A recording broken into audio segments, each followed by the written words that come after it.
Om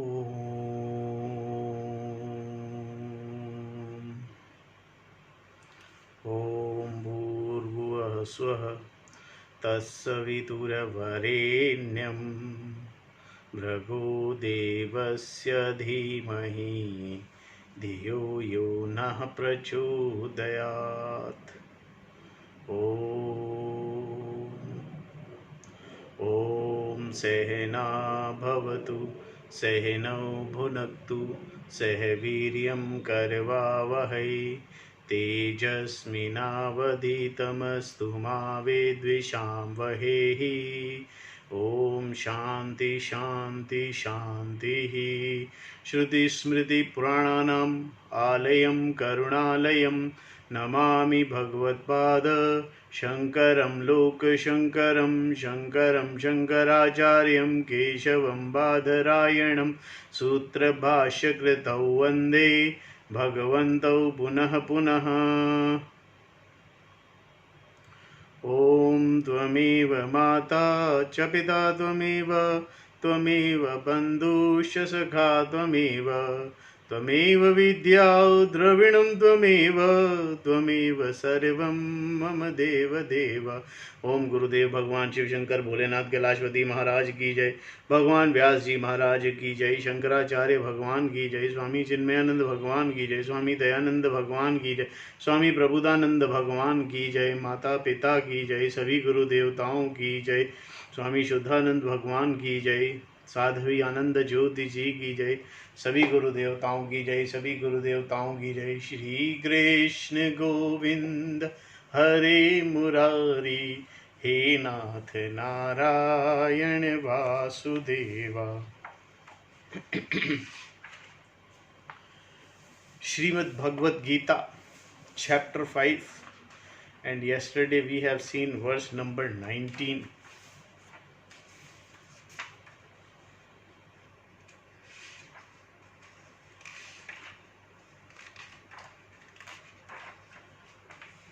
Verse number 19 was, the cycle of birth and death, samsara, is one over here itself in this life by those whose mind is rooted in that which is the same in everything,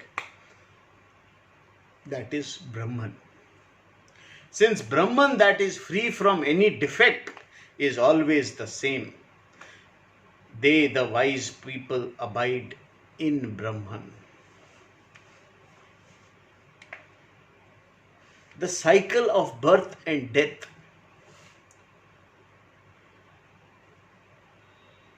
when the nature is understood, when nature, the true nature of the self is understood,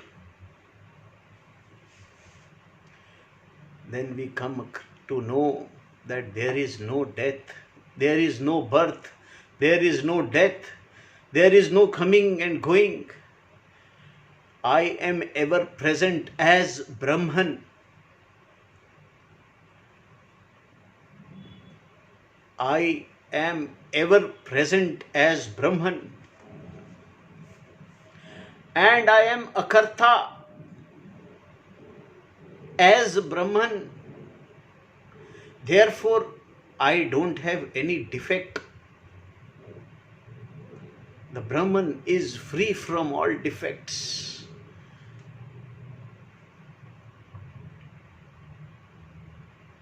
This point is to be understood very clearly. I as Brahman never come and go.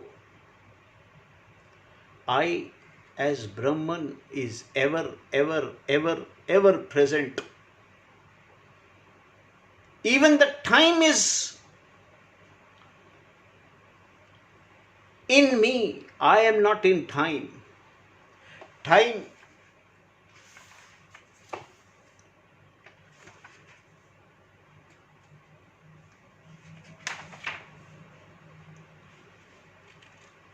the Atma, the Brahman, is free from all attributes. Brahman undergo no change. There is no change that happens to Brahman.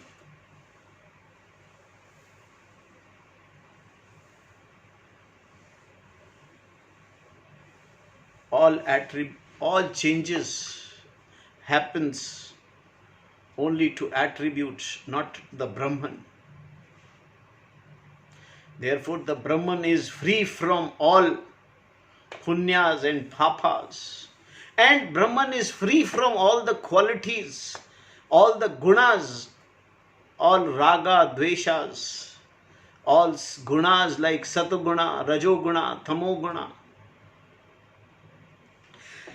And we also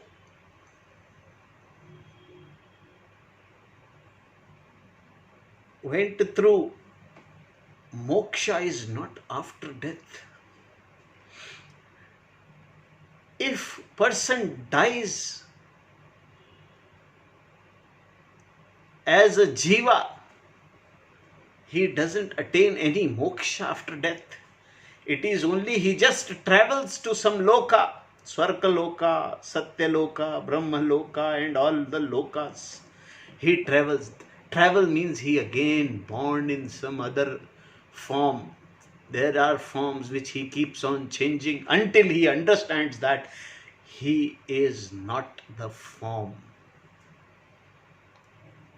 Therefore, moksha is right here. Moksha is not in death, after death. Moksha is right here in understanding the self, the pure nature of the self, the pure nature of Atma, the sinless Atma.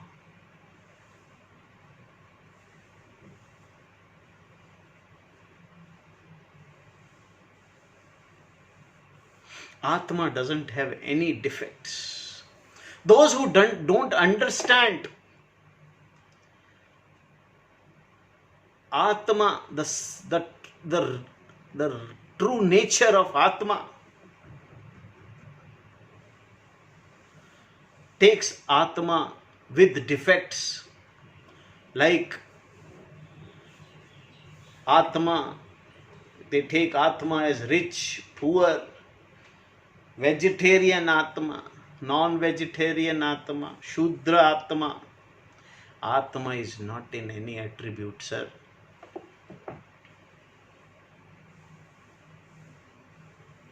Atma is to be understood as pure, sinless self, Brahman.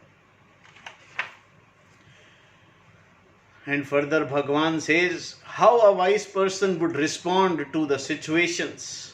How would a wise person respond to the person who has understood this, how will he respond to the situations? Let us read the verse number 20, which Bhagavan says how a wise person would respond to the situations.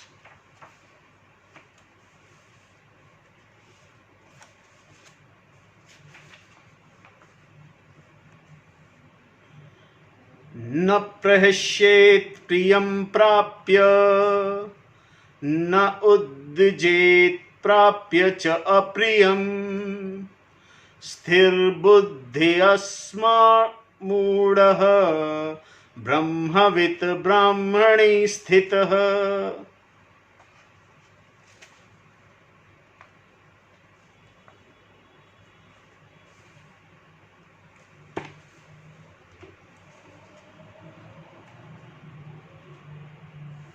Brahmavit,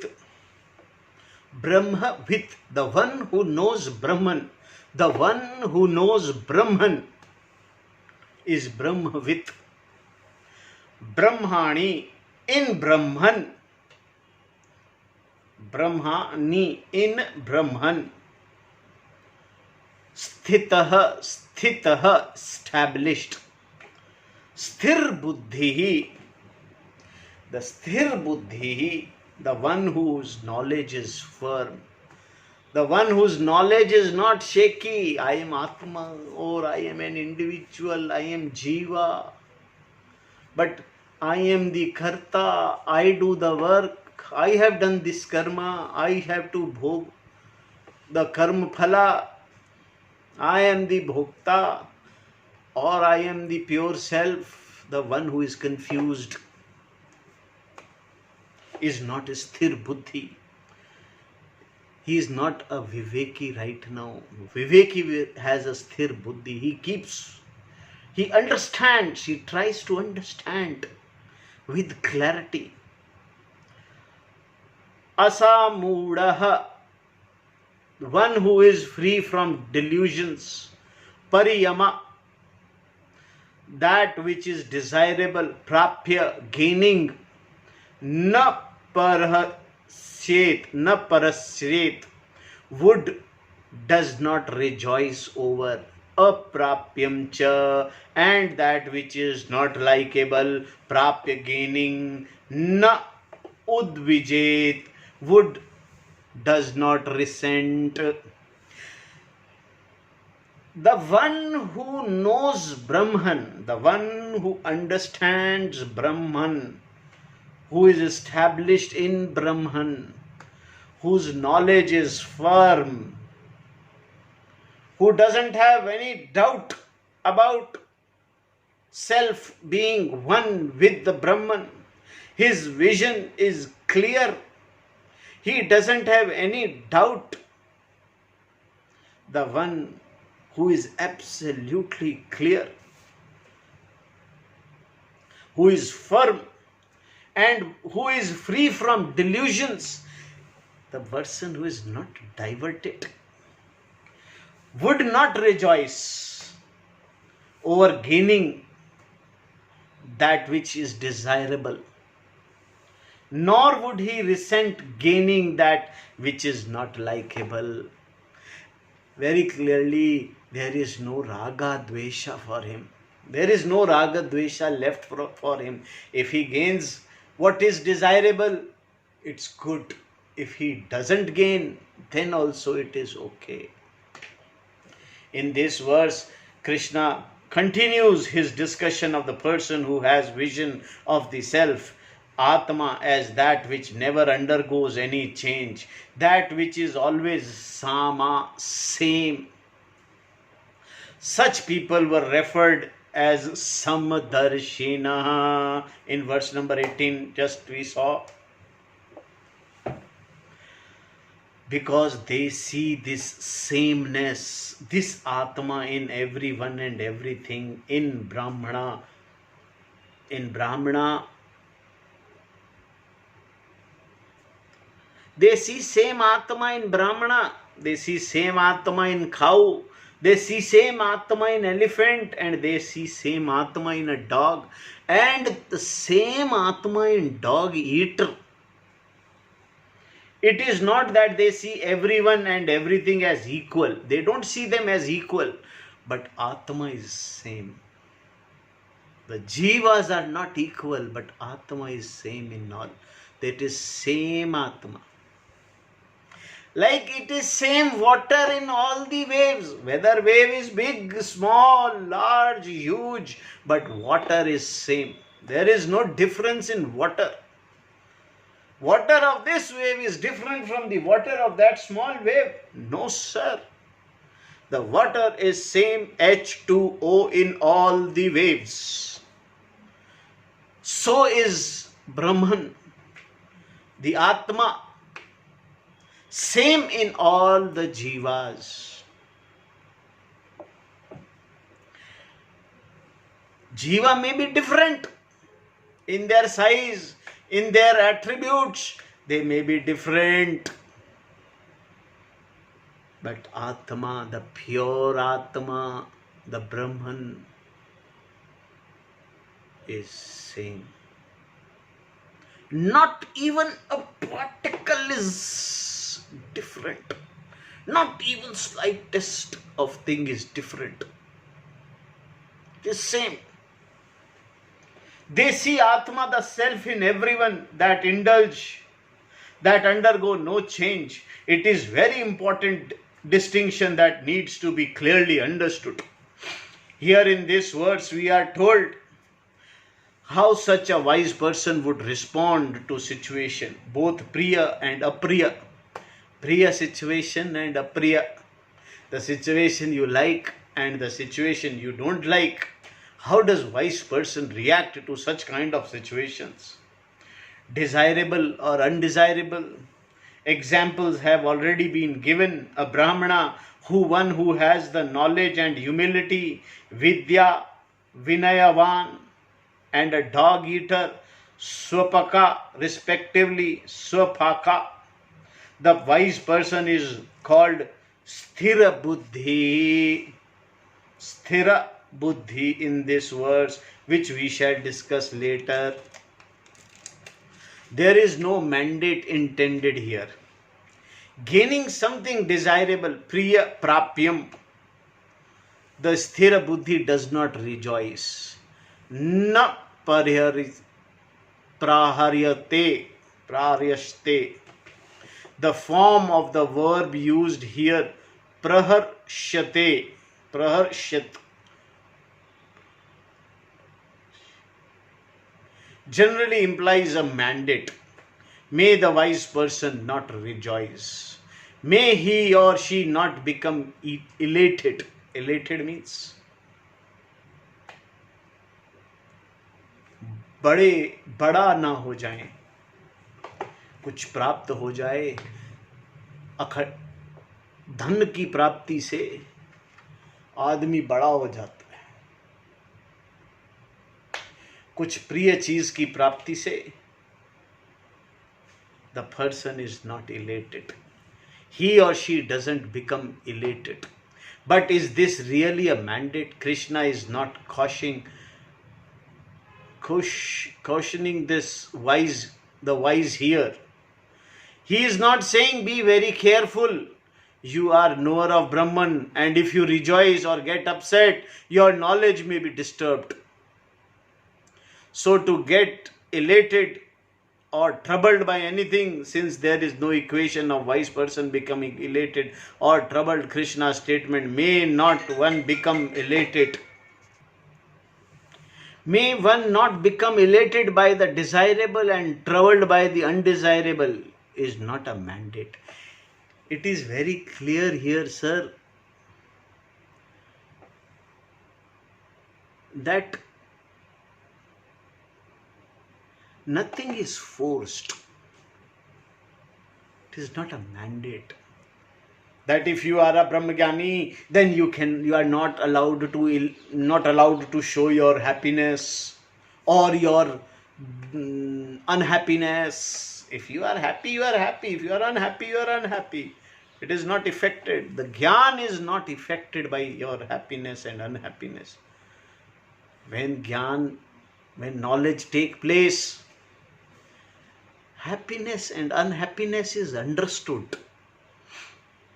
That there is no happiness or unhappiness from any object. Through objects you don't get happiness or unhappiness. Whenever this kind of statement comes up in Gita, there is a conversation. There is conversion to be made, because it is not Krishna's intention to mandate behavior here or to set down rules. Bhagwan Krishna is not setting up any rules for a jnani, a wise person, that he should not be happy or he should not be unhappy. No, he is not setting up any rules.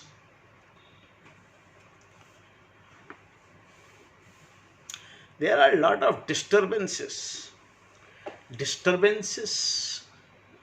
in teaching, while studying. It is very difficult. Even to start thinking, it is difficult.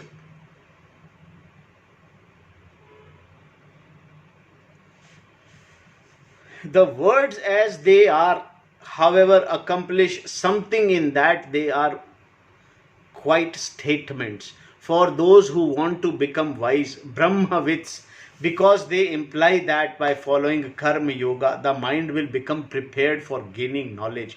But with reference to the person who already has knowledge, the sentence na parhyate parharshit, may he or she not rejoice. May he or she not rejoice.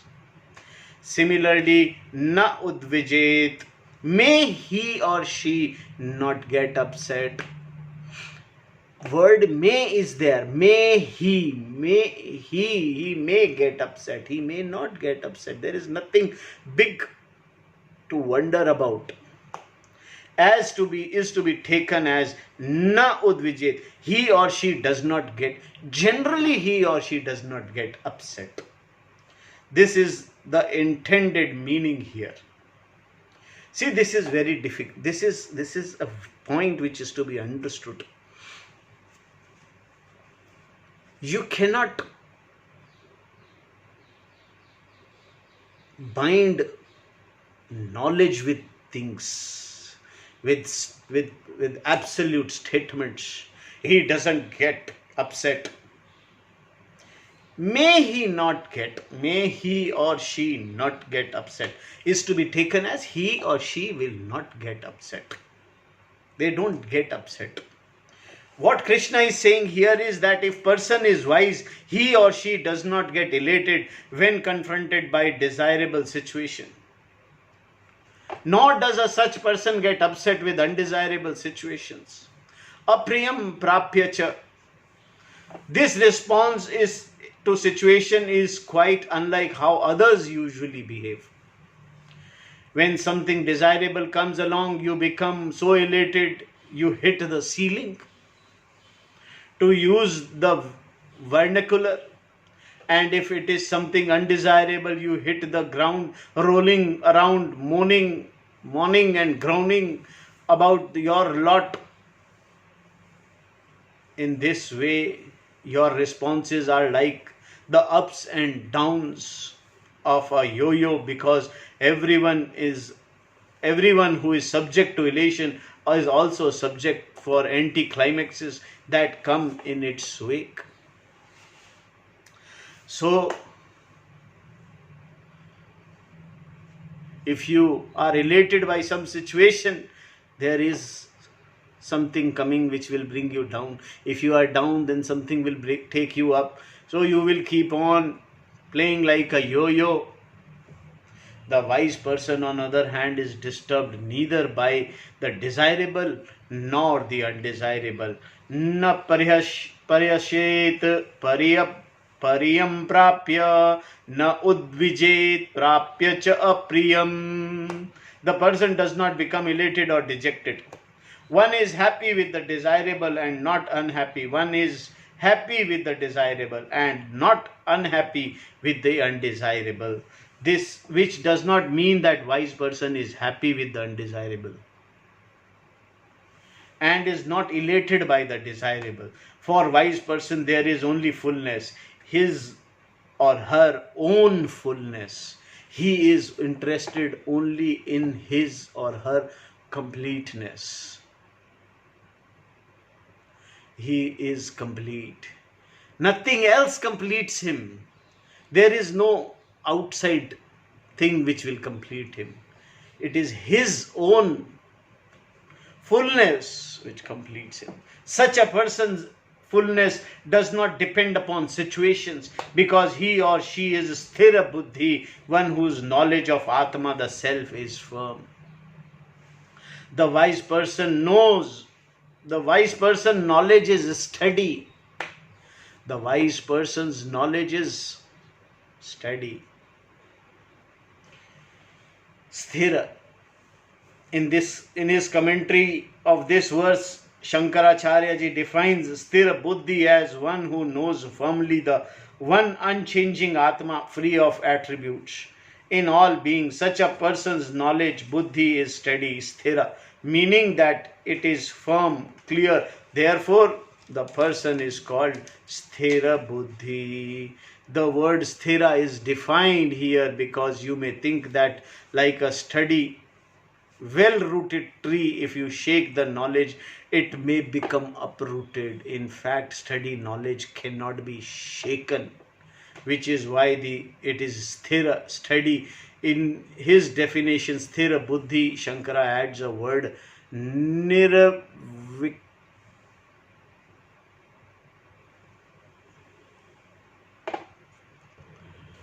nirvichiktasha.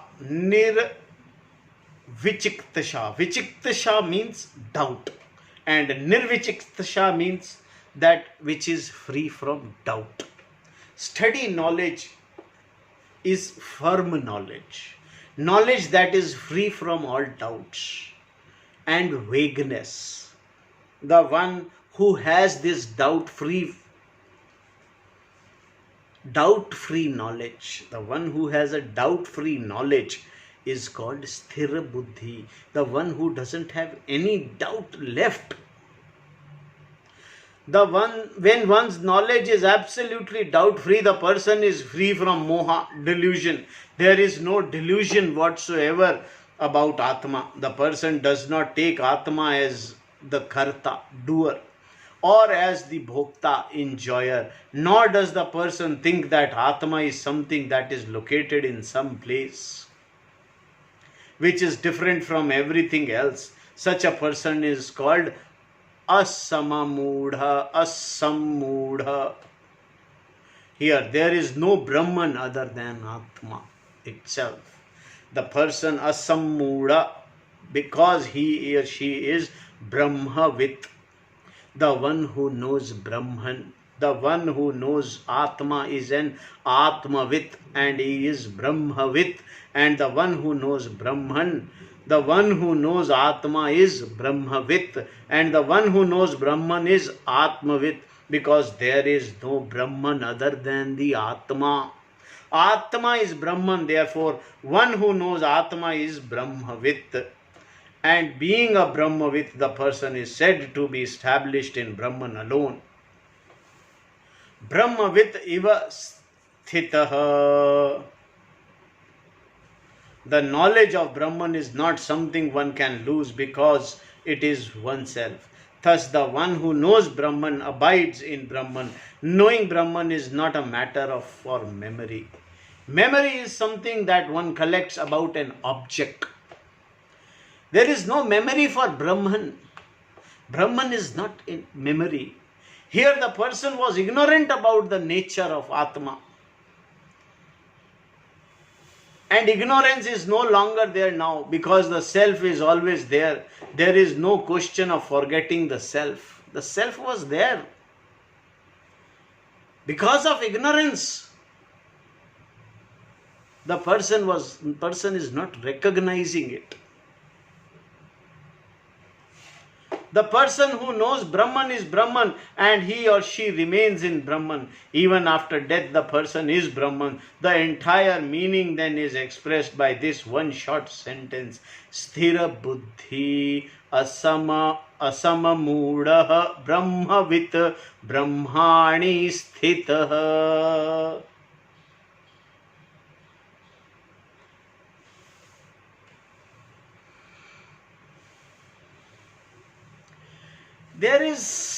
Brahman is not another object.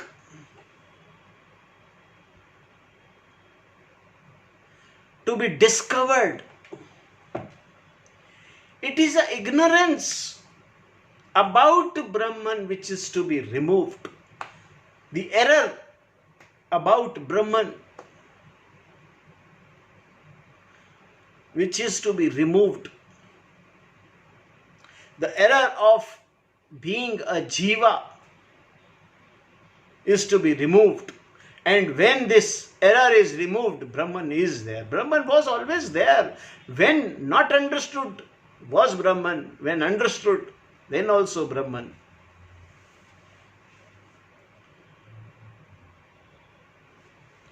The happiness of such a person does not wane.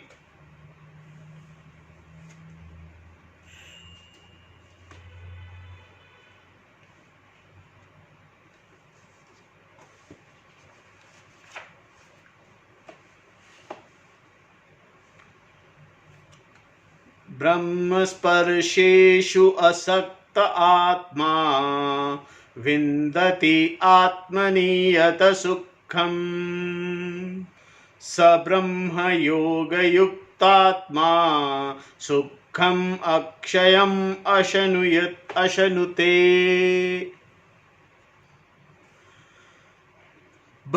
स्पर्शेषु with reference to external sense object bahir, bahaya, the reference to external sense objects that contact the sense organs. Asakta atma, the one whose mind is not attached, atmani, in oneself, sukham, limited happiness, vindati, gains, sah, he or she, brahma yoga yukta atma chet, if his mind is endowed with the knowledge of Brahman, tat sukham yat akshayam, happiness that does not wane, asnute, gains.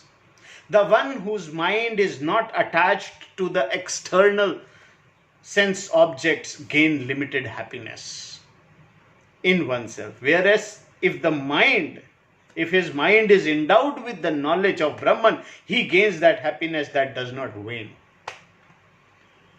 See, if you detach yourself from the sense objects, the objects which gives pleasures, you gain limited happiness. This is going to be explained how this is going to be, this give happiness. We'll try to understand this. This verse can be interpreted in two ways. First, we will see how Shankara explains it. Then we will see the other interpretation. Bahaya sparsha refers to external object that comes into contact with the sense organs. This compound is resolved by Shankara as bahyascha sparshascha, meaning they are external, bahya, and they come into contact with sense organs, sparsha. Generally, sparsha is used in the sense of touch. That which is experienced by the sense of touch is called sparsha. Extending this meaning, any object that person comes in contact with is sparsha, whether through eyes, nose, or ears, or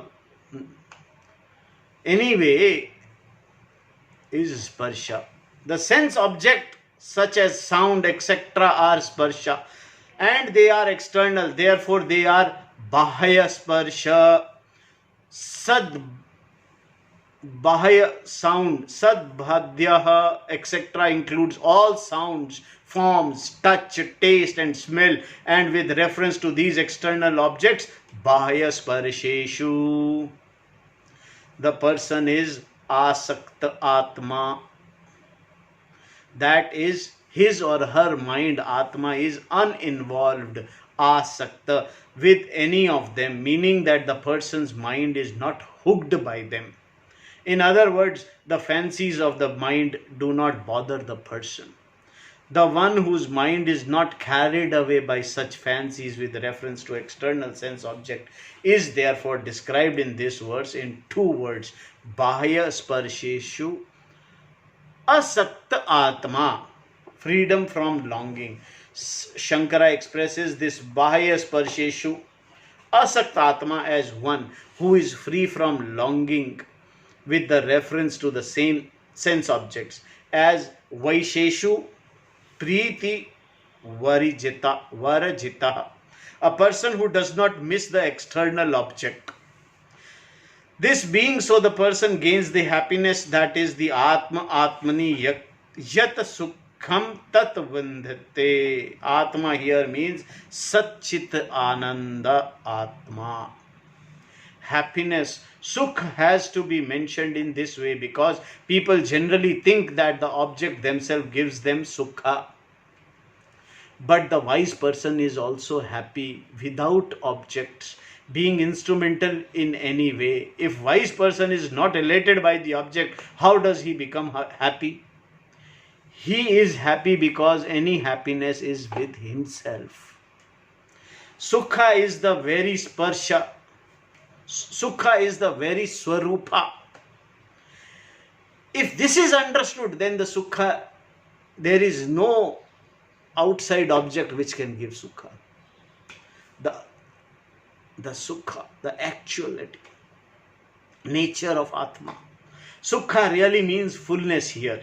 Fullness being Atma's nature. This sukha, fullness, is gained by the jnani who knows that Atma is not affected by the external object that comes into contact with the sense organs. He or she gains sukha that obtains in the Atma, which is the person's swarupa. How do we know that person being discussed here is wise? The next line points out this out along with the context provided by the previous verse. The person is referred to as Brahma Yoga Yukta Atma. Brahma Yoga is the recognition of Atma being Brahman. This recognition itself is the yoga. Yukta in this compound means endowed with. Thus the one endowed with the knowledge of Brahman is Brahma Yoga Yukta. And the one whose mind is endowed with or resolved in the knowledge of Brahman is Brahma Yoga Yukta Atma. Atma meaning the mind, Antahkarana here. This is the person who gains the happiness that is oneself. Brahma Yoga Yukta Atma Atmani, in oneself. Sukham Vindhate. Relative and absolute sukha. There are two types. Let us take them. A relative sukha and absolute sukha. A question might now be asked, how much sukha is there in Atma? There may be just a bit of happiness, like even the happiness you get from eating ice cream. Such happiness comes, but it also goes. For a Brahma Yoga Yukta Atma, is this kind of sukha that there in the Atma? No, says Krishna. The sukha in the Atma is sukha that does not wane, that does not go. Wane means go. Sukham akashyam asnute. There is a song, the theme of which is that if you give love away, it will grow. In other words, it does not get spent or die. Similarly, here the sukha in Atma is sukha that is not dependent upon any situation. Sukham akashyam it is your swarupa. It is your swarupa.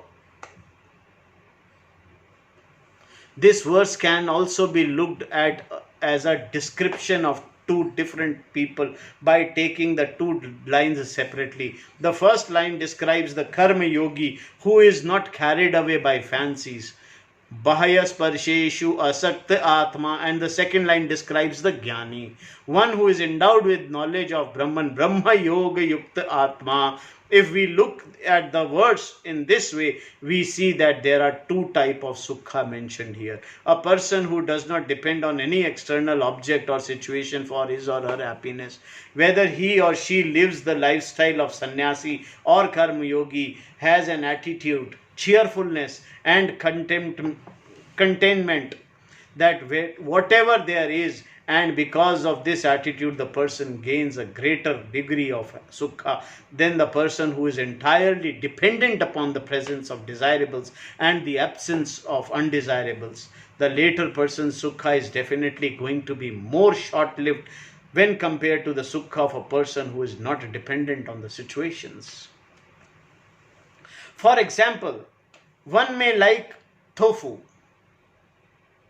but it may not be served in the way one wants it.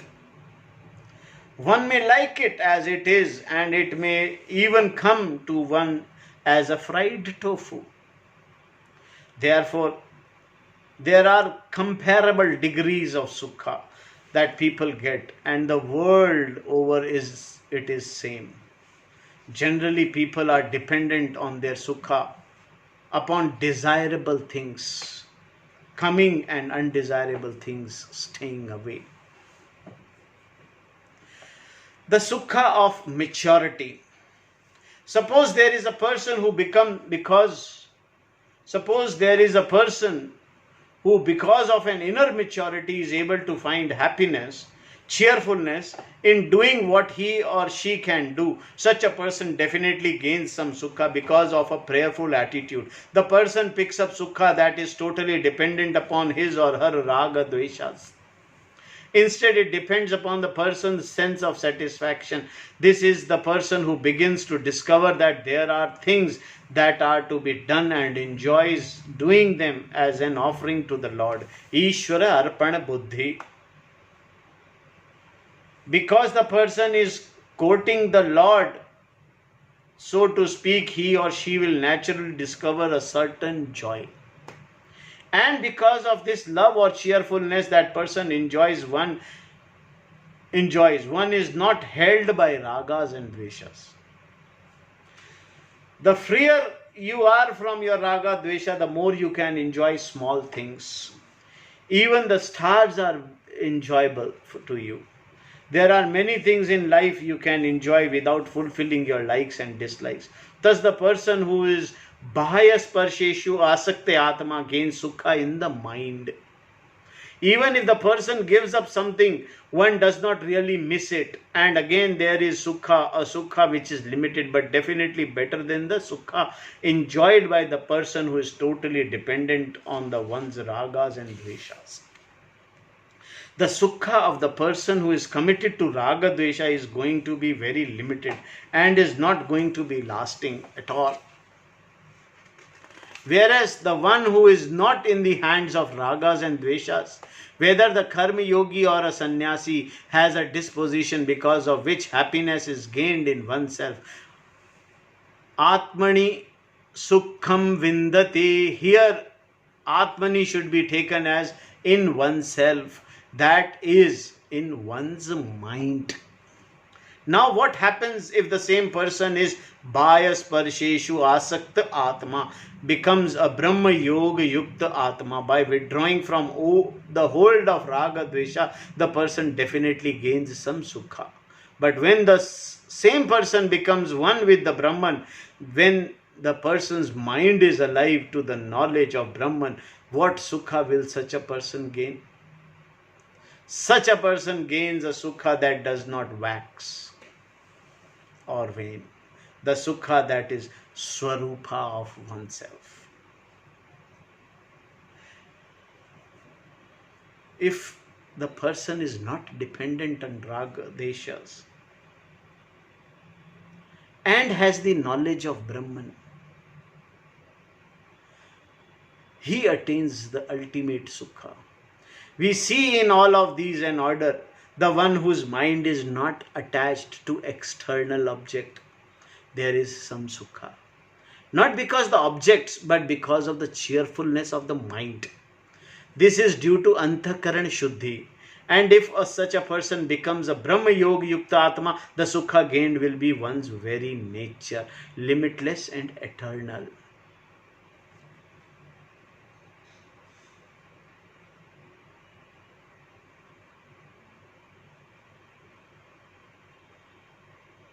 The significance of the context is, thus, this verse can also be seen as reflecting this order. If Shankara were here, I think he would agree with the later interpretation, given that it holds with what was said before and what was said later. Whenever you interpret what is said differently from Shankara's interpretation, you must see that it is contextually proper. Otherwise, anyone who knows what it is all about can easily prove you wrong. If, however, having understood the context properly, you are able to see another meaning, one that does not go against anything that is said and fits better into the context, you can present it and the tradition will be accepted. Shankara himself often views a verse in 2 or 3 different ways. A practice the tradition allows provide, of course. It facilitates understanding without hurting, that the Shastra says grammatically, contextually, and logically, because the tradition thoroughly analyzed the Shastra before giving its meaning. Presenting any other meaning requires the utmost care and consideration in terms of what has been said before and what has been said later. We shall see how this later interpretation is upheld as we proceed. So in next verse, Bhagwan says enjoyments are potential cause for sorrow. In verse number 22, which we will see tomorrow, and we will little bit elaborate this again tomorrow. Om Purnamadaha Purnamidam Purnat Purnamudashyate Purnasya Purnamadaya Purnamevavasishyate. Om Shanti Shanti Shanti. Harihi Om Tat Sat. Om Gurubhyo Namaha.